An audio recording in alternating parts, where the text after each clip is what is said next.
Doctor আসিবার আগে রোগী মরিয়া গেল, এটার অনুবাদ আমরা সকলে শুনিয়াছি, কিন্তু কর্মসূচি হইবার আগে কর্মসূচি সফল হইয়া গেল, এইটা একবারে নতুন একটা মজার জিনিস দেখলাম।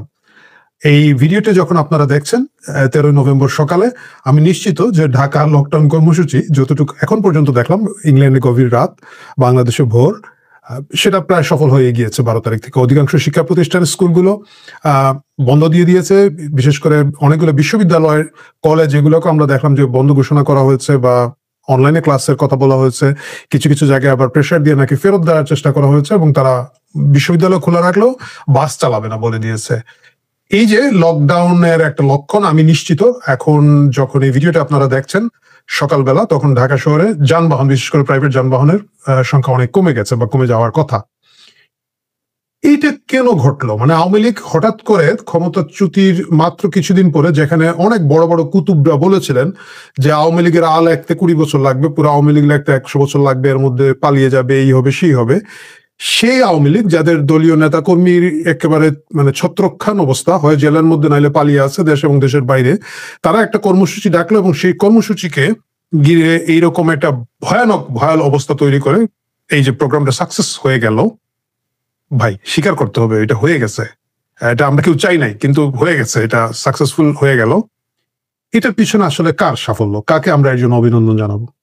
আমরা কি আওয়ামী লীগকে অভিনন্দন জানাবো? আমরা কি আওয়ামী লীগের নেতা কর্মীদেরকে অভিনন্দন জানাবো? আমি নিজে মনে করি যে আওয়ামী লীগের নেতা কর্মীদেরকে এখানে অভিনন্দন জানানোর কোনোই দরকার নাই। এই অভিনন্দন পুরোটা পাবেন ডক্টর মোহাম্মদ ইউনূস, পুরোটা পাবেন তার যে ল্যাংবোর্ড সাগরেদ গণ আছেন, তার যে অথর্ব উপদেষ্টাগুলো সরকারের ভিতরে আছে, তার যে জিঘাংসা প্রেমী ফার রাইটিস্ট গ্রুপ যেগুলারে তিনি রাস্তায় ছেড়ে দিয়েছেন, খেপা কুত্তার মতো ঘুরে বেড়াচ্ছে এবং বিভিন্ন জায়গায় চাঁদাবাজি, জুলুমবাজি, ডাকাতি করে বেড়াচ্ছে, এদেরকে নিতে হবে।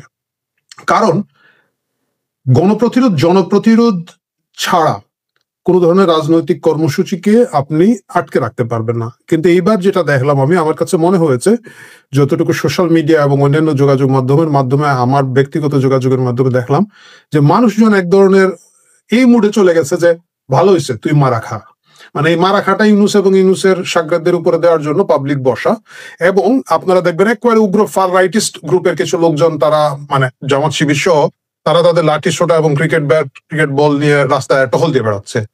কারে মারতেছে, কারে ধরতেছে, আওয়ামী লীগ রাস্তাতেই নাই, তো তুমি কারে করতেছো? কিন্তু ওরাই বরঞ্চ ত্রাস তৈরি করছে।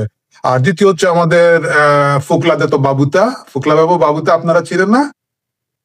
স্বরাষ্ট্র কি যেন একটা উপদেষ্টা আছে আমাদের, ভাই এই লোকরে আল্লাহ বানাইছে ওয়ান পিস, মাশাল্লাহ মাশাল্লাহ। যাই হোক, উনি যেভাবে একটু বলছে কি যেন এটা বলে, খুব মজার মজার উচ্চারণ করে বলে, ওনার উচ্চারণ আমার চেয়ে খারাপ। যাকে হয়তো উচ্চারণ খারাপ হলে আমি একদিন স্বরাষ্ট্র উপদেষ্টা হইতে পারবো। তো যে কথা বলছিলাম, উনি যে আশঙ্কা উনি বলেছে যে আশঙ্কা করা যাবে না, কোনো আশঙ্কা নাই। কিন্তু আশঙ্কা নাই বলার পরে উনি যেভাবে ফর্দ দিয়েছে যে কিভাবে থাকবে, এই সেনাবাহিনী 50 ভাগ উঠে গেছে, এই সব কোনো কথা নাই, সব আছে, আর্মি, বিডিআর, নৌবাহিনী, বিমান বাহিনী, আনসার বাহিনী, পুলিশ বাহিনী, গ্রাম দারোগা বাহিনী, গ্রাম পুলিশ বাহিনী, আর কি কি বাহিনী আছে, মব বাহিনী তো আছেই। আমি যাই না ভাই, ওই যে ফেসবুকে একজন লেখছে যে নেটো মোতায়েন করা ছাড়া তো সবই মোতায়েন হয়ে গেছে। এই সবকিছু মিলিয়ে এই সরকারের সাজ রবে আসলে 13 নভেম্বর বেশি আলোচিত হয়ে গেল এবং 13 নভেম্বর অনেক বেশি সাকসেস পেয়ে গেল। আমার একটা ধারণা ছিল যে ইভেন গতকালকার একটা ভিডিওতে আমি বলেছি যে এটা খুব একটা পাত্তা পাবে না, কিন্তু আমরা দেখলাম যে ভালোই পাত্তা পেয়েছে।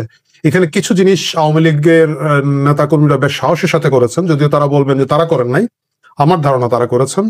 বিভিন্ন জায়গায় ইভেন কি টিএসসির ভেতরে, যেখানে এই একটা প্রামাণ্য চিত্র প্রদর্শন করছিল আমাদের ফারুকি ভাই, ও বাই দ্য ওয়ে, ফারুকের একটা শনিবার বিকেল আওয়ামী লীগ আটকে রাখছিল না সিনেমাটা,